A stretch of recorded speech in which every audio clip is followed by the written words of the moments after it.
John W. Tackett. John was born at Good Samaritan Hospital in Lexington. However, he grew up apparently in Owen County, graduated from Owen County High School, did his undergraduate college at Transylvania University, got an MBA from Xavier University in Cincinnati. Then he did a stint in the Army National Guard as a first lieutenant in artillery.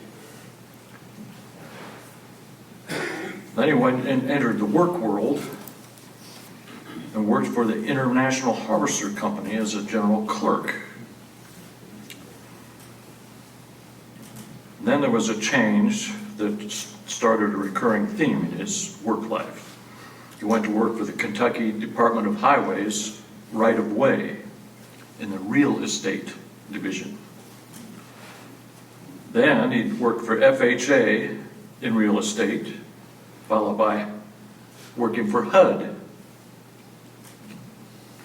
in real estate. That led later to him starting his own real estate company, John Tackett Real Estate and Auction Company.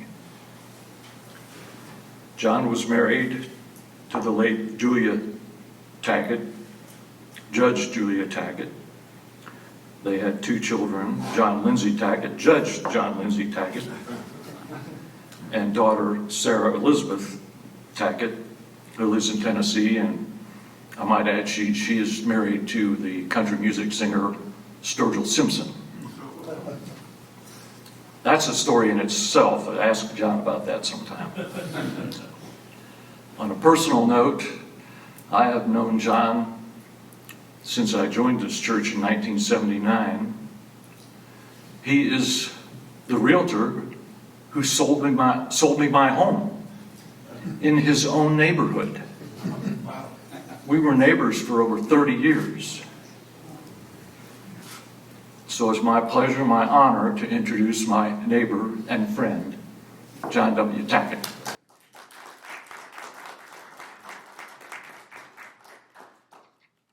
I'd like to tell you one thing before I get started. I had surgery, and they stretched my vocal cords. So if I sound like Donald Duck, I apologize for that.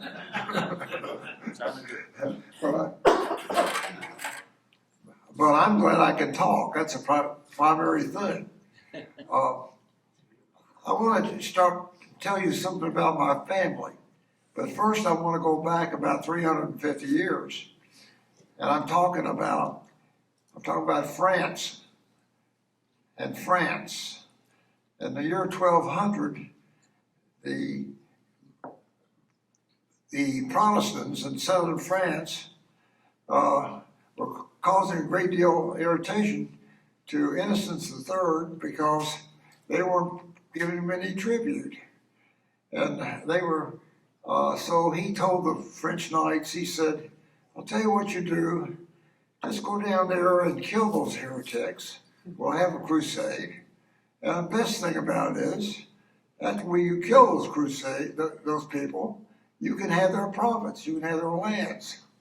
So the French knights thought that was a pretty good deal in 1200. So they went down there and they killed 20,000 Protestants in southern France. And I've been there in that area of France and visited that area. It's a very beautiful country down there. Anyway, Innocent was very happy because tribute was going to Rome then.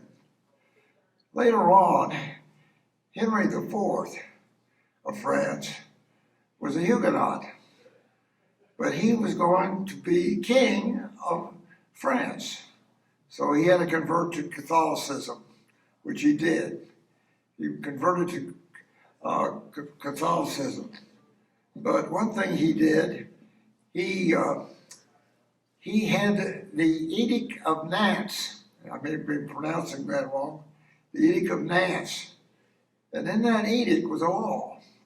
And the law stated that the Huguenots, and Huguenots is the same to me as Protestant, the Huguenots, they were to be left alone and live their own lives and enjoy their own lives and prosper. But later on, his grandson came along, which was Louis the 14th. Well, Louis the 14th had an interesting life. He became king when he was an infant, and the Catholic Church really raised Louis.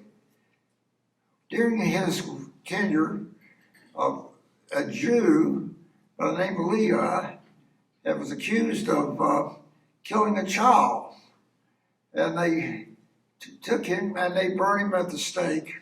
Then they came to Louis and they said, "You need to get rid of all the Jews here." And he said, no, he wasn't going to do that. But the problem is his mother was a very good Catholic. And she said, "You know what? That Edict of Nantes has got to go. The Pope doesn't like it, and we've got to do something about that." So he did do something about it. He revoked the Edict of Nantes. And that very year, 400,000 Huguenots left France. 400,000. Can you imagine the population of France then? But 400,000 left. And they went all scattered everywhere.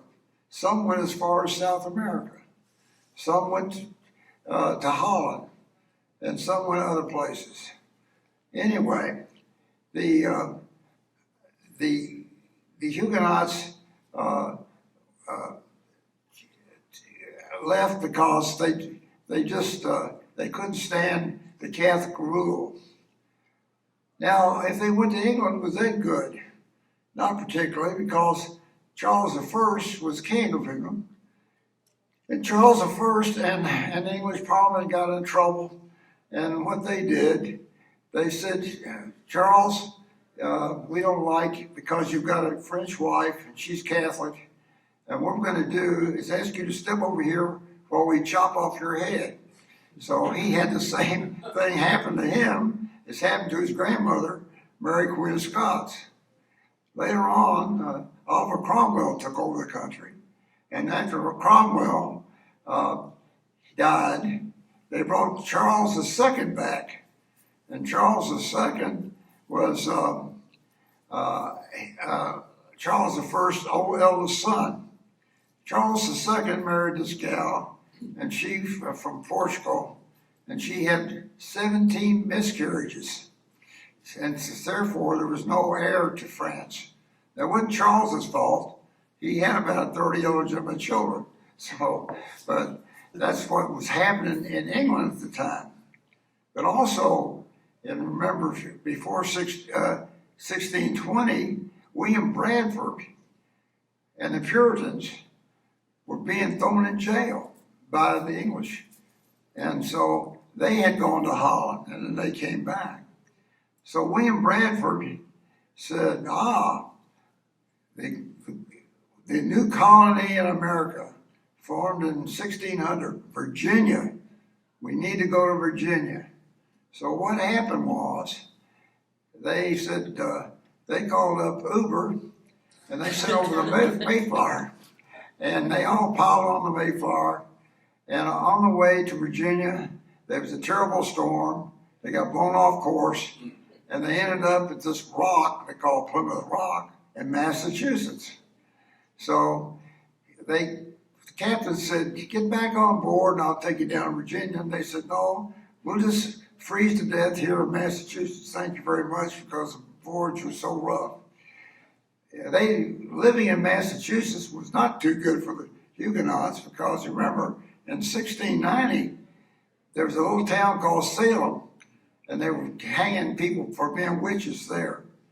So anyway, I'm telling you all this because there's a person in my life that was born right in the middle of all this, and that's my ancestor, and his name is Louis Tackett. Louis Tackett was born in France, and he was born in 1678, and he made it to Virginia, and he settled in Northern Virginia, right outside of Washington, D.C. Tackett's Louis Tackett. So the English start pronouncing Tackett. So they changed it to Tackett. They started spelling Tackett, and that could be a chair, Tackett. Anyway, so they changed the name to Tackett, and he married an English girl. Not too many French girls were there because this was a British colony, and his people left there. His descendants started leaving there. One went as far as West Virginia, on the other side of Huntington, and he built a fort. And he named the fort Fort Tackett. Only problem was he didn't build it too good because the Indians breached the gate, came in there, killed Tackett, all his family, and also what happened then, they burned it down. So Fort Tackett is no more. A lot of Tacketts migrated into East Kentucky. There's more Tacketts in East Kentucky than anywhere in the state. And I'm asked all the time, are you from Pikeville? And I say, no, I'm afraid not. But anyway, that family down there is a pretty huge family of Tacketts. But the Tackett I want to talk about is George Tackett. And George Tackett was a Tar Heel. He lived in Guilford County, North Carolina. And I went in Guilford, North Carolina, and I was looking through the record books there, and then one of the first names I saw was John William Tackett, my name. And so I had an ancestor named John William Tackett that lived in Guilford County. So the war came, they fought the British, and George Washington did not have money. The United States didn't have money. But what they had is they had land. So they gave George a land grant in Kentucky, in Bath County, next to the Licking River up there, close to the Licking River, and in northern Bath County. And it was a very nice thing. So George gets married to this gal named Mary Rice. And he says, Mary, let's go to check this out. And she says, I'm a Tar Heel and I'm not going. He said, well, okay. So he gets this huge wagon. He piles all his stuff on the wagon to head to Bath County, Kentucky. And he gets these two big oxen to pull that wagon. And so the day to leave, Mary comes out there and says, where's my seat on the wagon? He said, I didn't make you a seat on the wagon. Said, you said you weren't going, so you had to walk. So the first day, Mary had to walk. The second day, Mary was riding on a wagon and George was walking. So anyway, they finally made it to up there on the Licking River in Bath County, and they got a homestead up there, and they were quite successful. They had a son, and the son was named Alexander Tackett. They call him A. Tackett. He was A. Tackett. He's Alexander. And then the great problems happen. Mary dies, and George and Alexander are living by themselves. And then the Tackett tragedy happens. The humiliation of all the Tacketts. A horrible tale. And I tell you, if my father was here, he'd say, don't tell that, John. That's the first thing he'd say. But I'm going to tell it because it gives the reason why we left Bath County. The reason was our cousin was in the cornfield with his neighbor's wife, and they weren't picking corn. The problem was, that's a very romantic place, a cornfield, I think. So the neighbor comes looking for his wife and finds Tackett and his wife in the cornfield. Tackett hits him in the head with a rock and kills him. And they took issue with that. They didn't like that. So he appeared in court, convicted, and that Tackett was the first person hung in Bath County. So we have that distinction. My father, but it was a great humiliation for the family. His widow took the family and they moved. And they moved to Scott County. And they moved near Stamping Ground. And don't worry about those Tacketts. They're doing pretty well. In fact, one of them owned controlling interest of the Bluegrass Stockyard. But George told Alexander, he said, it's time for us to leave too. And I'm interested in lumbering. Alexander had already been to Canada and he came back with his dad. So they had this device that had 14-foot wheels on it. And this device had a chain that came down, and they could cut a tree down, drive a pinion in the end of the tree, and they could lock the wheels, and that would pull the tree up off the ground. Then they could unlock it, and then these oxen would haul the tree out. So anyway, they did that for a while. Alexander finds this little Dutch gal that he really does like, and her name is Sarah Elizabeth Razor. So he marries Sarah Elizabeth Razor. And that's a Tackett marrying a razor, and you can make any kind of thing out there you like. But anyway, they set up housekeeping, and they started having a family. George said, I don't like Owen County. I'm going to go west.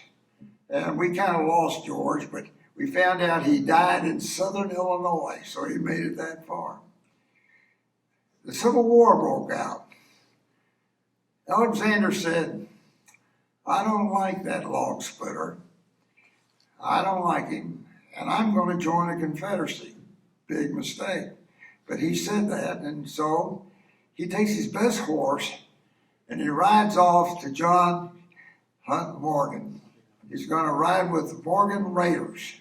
Now, there's a lot said about John and Morgan. One thing is, the John Hunt Morgan house up here, John Hart Morgan never lived in that house, but his mother did. That's one interesting point. But John Hunt Morgan was revolutionary at this time as far as warfare is concerned. What he did, he had an infantry division, but they all had horses and they rode horseback. So they could move from place to place pretty quickly, like lightning. Another thing about Morgan, he had a telegraph operator. And that telegraph operator could listen to the traffic on the telegraph, and he could imitate those people. So what they would do, Morgan would have him cut the lines, and he'd be telegraphing Frankfurt saying, Morgan's on his way. And the troops would all march out there while he was raiding Cynthiana. So he had them very confusing. They couldn't catch up with him. He was on the move all the time. So this is pretty revolutionary. Another thing, it was so revolutionary that people started studying his tactics. He never took on a superior force. He always took on an inferior force. The great German General Rommel, who had the Blitzkrieg, studied Morgan. Maybe you may not believe it, but he studied Morgan. And actually, it's rumored that Rommel had come to Kentucky and walked over some of the battlefields before World War II. Of course, he had the Blitzkrieg and all that. Well, anyway, Morgan had they had quite a few skirmishes and battles, but he was very disruptive to the Union forces. The last thing I want to tell you is about one of his last campaigns that my grandfather was in. Morgan was in West Kentucky, and he commandeered a steamboat and took his army across into Indiana. Oh my goodness. The rebels are in Indiana. They're in the north. Well, the telegraph lines lit up over that. So Morgan rode in front of his troops. and he rode a little distance in front of his troops. And Morgan had a duster that he wore over his uniform. It was like a big raincoat. It went over the horse and him, and he would ride ahead. And he'd come to these little Indiana towns, and they'd already scrambled the militia. And all these guys were out there with their muskets and guns looking for Morgan. And Morgan would ride into this town, and they said, "Have you seen Morgan?" And Morgan would say, "I'll tell you one thing, he's going to be here." And then Morgan would ride on, and they'd stand there with their mouth agape, and the whole army would be passing by on horseback. Shots would not be fired because they couldn't compete with his whole army. He took his troops, and they went in to all the way across Indiana, into Ohio, and into eastern Ohio. The Yankees had caught up with him. They had a whole division after him then, and they sealed him off against the Ohio River. And what happened was there, oh, by the way, my grandfather had a minor scrimmage in Indiana. He got hit across the forehead with a fence slat by this woman while he was trying to procure one of her chickens. And so he told the woman, he said, "Madam, I've given you money for the chicken." And she said, "What am I going to do with Confederate money?" So anyway, that was his only scrimmage there. They get into this area and they get sealed off. His scouts go out and they said, "Well, there's a whole division out there waiting for you." And he said, "Well, I'm not going to commit suicide." So he told his troops, he said, "Stack your weapons, stack your ammunition, put out your tents, and go to bed." And so that's what they did. And then he and his officers rode hell for leather out of there to escape. So when the Union forces came upon them, they found the sleeping Confederate army. Alexander said when he woke up, a Yankee sergeant, was kicking him on the foot and said, "Get up, Red." And so he gets up. They go out and they form, the unit forms a formation. They're counted by the Yankee officers. They report the Yankee officers. And then the Yankee officer said, "Okay, now Rebs, we're going to feed you." Well, that was pretty good news to my grandfather, because number one, he had a good night's sleep, and the second thing was he's going to get fed. So they were going to feed him ham sandwiches. So one of his friends from Owen County said to him, "You know, Alex," he says, "I'm pretty hungry." He says, "I'm going to go ask the Yankees for another sandwich." He said, "Well, if they don't shoot you," he said, "would you bring me one too?" So what happened was he was very delighted that they brought him 2 ham sandwiches. After that, they were put on a train and sent to Chicago, where they were put in a penitentiary. Now, they weren't treated as war prisoners. They were treated as convicts because they had violated the Constitution by rebelling. So they were put into the penitentiary in Chicago. This fellow that was a speaker for this testimonial, this movie that they had about, was named Foote, and he had a great voice, and he did a lot of talking about Shelby. the Revolutionary War, the Civil War. Anyway, he came here, and I told him about my grandfather, and he said that probably saved my grandfather's life by being in the penitentiary up there. If a man died in the penitentiary, the soldier that had the best uniform, or the cleanest, would take it off and put it on the corpse. So at the end of the war, they were all in rags. They had contacted somebody in Owen County about being in the penitentiary up there, and they said, well, there's a man from Owenton that lives in Chicago. And they said, well, that's great.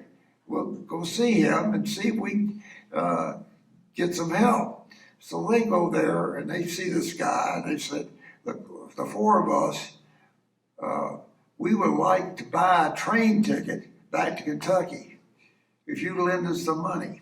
So he lent them the money, and they took the train back to Kentucky. And they came back to Sparta, where my great-grandmother, Sarah Elizabeth, met him with a buggy, took him home. When Alexander got home, the corn crib was full of corn. He had more cattle. Everything was prosperous.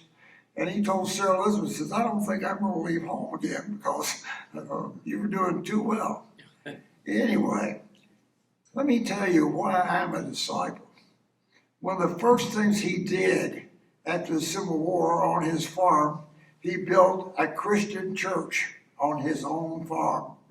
And I don't know if he had, but he did two things. He joined the Masons and he built a Christian church. And all the Tacketts down there went to that church. It was later torn down because people had cars and everything. They could drive into Owenton to the Owenton Christian Church. But that's one thing that Alex did.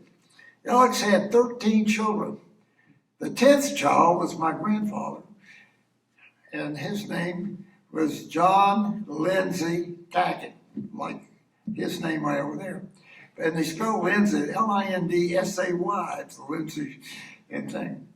So John Lindsay was more than just a farmer. He had a farm next to Alexander, but he also started a couple of banks there. And he started a bank in Sparta and one in Dry Ridge. And he contacted this man and his son. They said, I'm starting this bank and we hope to have assets of $3 million. And they said, we'll contribute to that. So when they gave him the money, they gave him $3 million. So now he had a bank for $6 million. So he did pretty well on that deal. Another thing my grandfather wanted, he wanted a telephone. Well, he lived in a rural area, right outside of Long Ridge, in a rural area, and there was no telephone. So he organized a telephone company. He checks what the regulations are, and he forms a telephone company. And it was the old telephone companies with a crank and a generator. One ring was for somebody, two rings were for somebody else. And anyway, he started the telephone company, and he took the lines and went up to the general store where AT&T did have a phone to come through there. And he tied into AT&T, and he could call anybody in the United States on his telephone system. And the only problem with the telephone was everybody was on the phone all the time. and he had to say, Miriam, you and Gia, please get off the phone because I got to call the stockyards in Cincinnati. And they would get off the phone. But everybody knew everybody's business, and it was okay. That was like having Facebook back then, I guess. I don't know.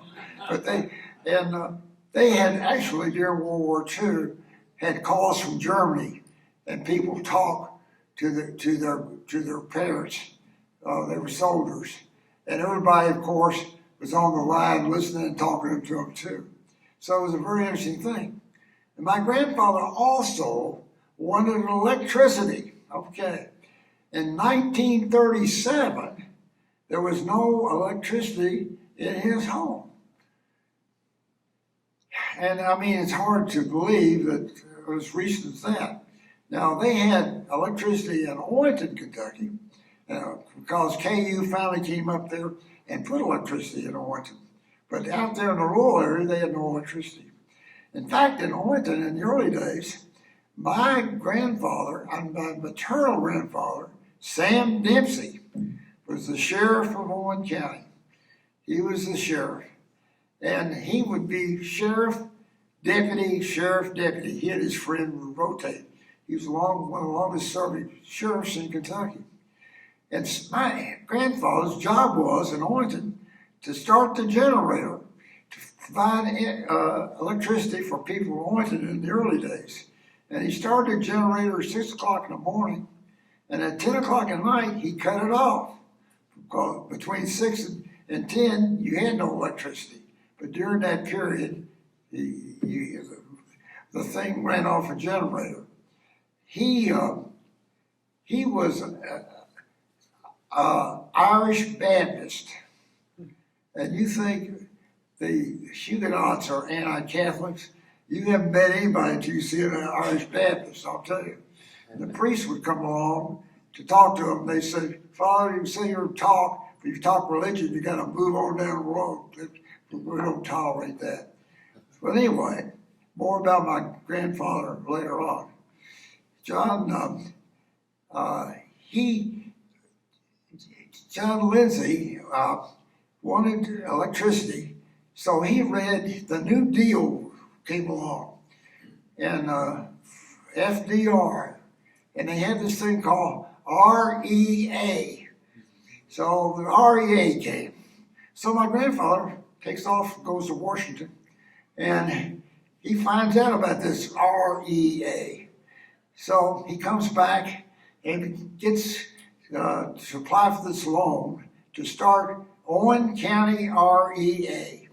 And one of the people in Owen County threw up his hands and said, I'm against this, I do not like this is socialism, and I am going to fight it.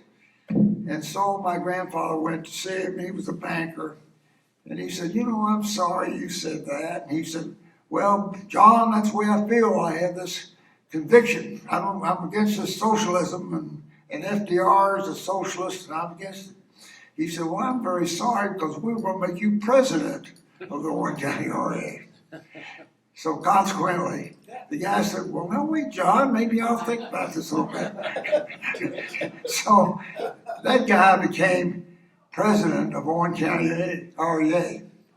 But the treasurer was John Lindsay Tackett. That's where the money was. But anyway, they had, when they started REA there, my grandfather had a firm thing. You will donate the right-of-way easements to REA, to the farmers. We're not paying for the right-of-way. So these guys came in and said, well, now, John, you know what? You're going to have to pay me to come across my farm. And he said, well, gee, I'm sorry about that. But I don't think you're going to get electricity unless we come across your farm. Well, he'd go home, and his wife would say, Mildred is getting an electric sewing machine. She's going to have a refrigerator. She's going to have indoor plumbing because they have pumps. And so the next day, the guy come in and said, I talked it over to the little woman, and she says I ought to sign up. And so he never paid for any easements in Owen County. Anyway, so he had a very good life, and he was, as a kid, I'd go down there, and he was like a little general. He wasn't like my other grandfather, was more like Santa Claus. His oldest son was my father, Bill Tackett. And Bill Tackett went to Owenton High School from Long Ridge. It was 12 miles. And my grandfather got him a brand new buggy and got him a trotting horse. And he rode that buggy to high school every day. And on the way to high school, the 12 miles, he picked up a little girl and took her to school too. So every day he'd go into the, where they kept the horses. And the guy would take the horse, and he didn't have to do anything. He just took his books and went on to school. When he'd come back from school, that horse would be ready to go, and he'd go on home. Later on, my father went, after high school, went to Cincinnati and went to architectural school, and there he studied architecture and woodworking and that sort of those crafts. And he was very interested in German engineering. He enjoyed, my father learned how to draw, and he could do, and he would make, do house plans for different people. I'm going to skip and tell you why he was here in Lexington. My dad bought a building in Chevy Chase next to Orms Force, and he owned that building there for quite a while, and he ran his business out of that building out there in Chevy Chase. He had a lot of good accounts, but back in those days, Jake Graves was building a mansion out there on Winchester Road, and he had a contract on that. Mrs. Yance was building Spindletop. He had contracts with Mrs. Yance, was building stuff on Spindletop. When you go in Spindletop, that gate there in Spindletop, my dad sold Mrs. Yance that. And also inside that building, a lot of that woodworking stuff, my dad had something to do with that. Of course, he knew Warren Wright at KMed, and he did some work out there. And I could, if I had time, I would tell you some Warren Wright stories, but I gotta be moving on here. Anyway, what happened to my dad was the World War II came. The first thing happened in World War II, they drafted all his technicians. They were all young men, and they were drafted. The next thing he did, he couldn't get materials. So consequently, my father was out of business. So my father, he wouldn't sit still for that. So he liquidated his whole holdings here in Lexington and went to Owen County, back to his Owen County roots, and bought several farms up there where they raised tobacco, corn, and cattle. The thing to me was a dynamic problem. It was really a shock to me because one day I was getting on a bus in front of my house and going to Pickadall.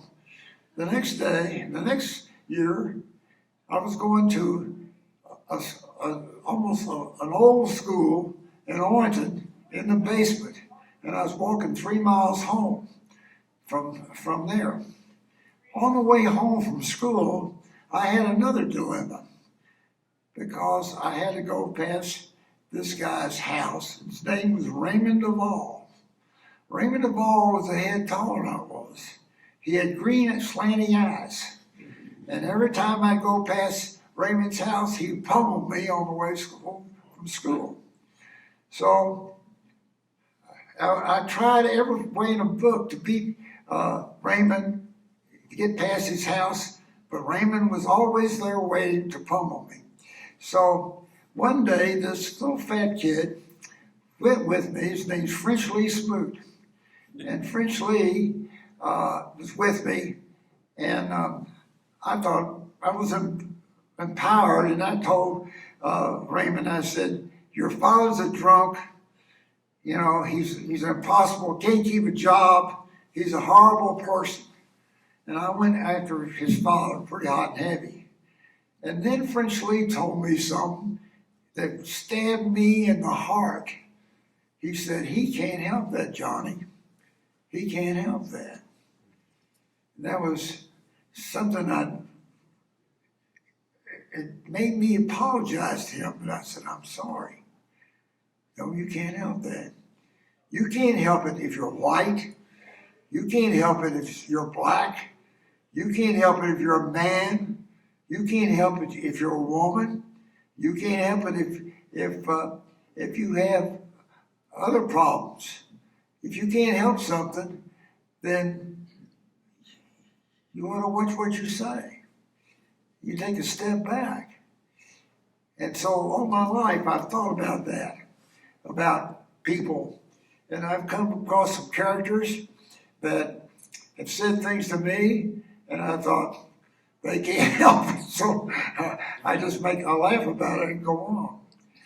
Well, anyway, One thing about Owington, and I'll tell you this, they had a great CYF program there, and I was involved in CYF in Owington. They had good leaders there in the Owington Christian Church, and they taught us how to pray, how to get up in front of people and talk, and a lot of wonderful things.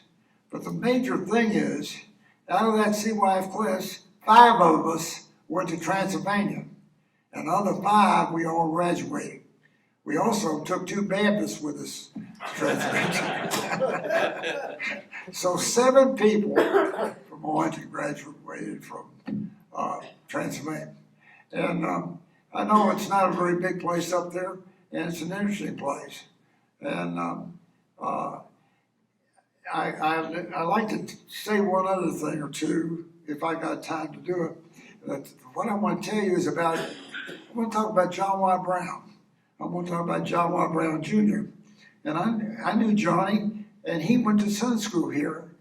And John Y., in fact, the last time I saw him was Elder Joseph Beth and talked to him. Unfortunately, he died. That's a shame, because I would love for him to come and talk to you all. That would be really amusing. But the thing about John Y., when he ran for governor of the state of Kentucky, he ran against Louis Nunn. Well, Louis Nunn belonged to Central Christian Church too. So John Y. and Louis both belonged to Central. And Louis's wife had 2 sons by a previous marriage, and one of them was the Christian preacher at Paris, Kentucky, Beulah Nunn's son. This church is quite a church. It's a beautiful church. It's membership. My father, the first thing he did when he came back to Lexington, he came down here and joined the men's class. He loved the men's class. And he was a great member of this church and really enjoyed this church. He was the deacon of this church. And so the Tacketts have loved the disciples. And I just want to tell you, we go back 350 years about it. So if you all will pray with me, let us pray. Dear God, thank you for this church. Thank you for its mission. Thank you for the people in it and the love that it generates through the community. In all things we ask in your name. Amen.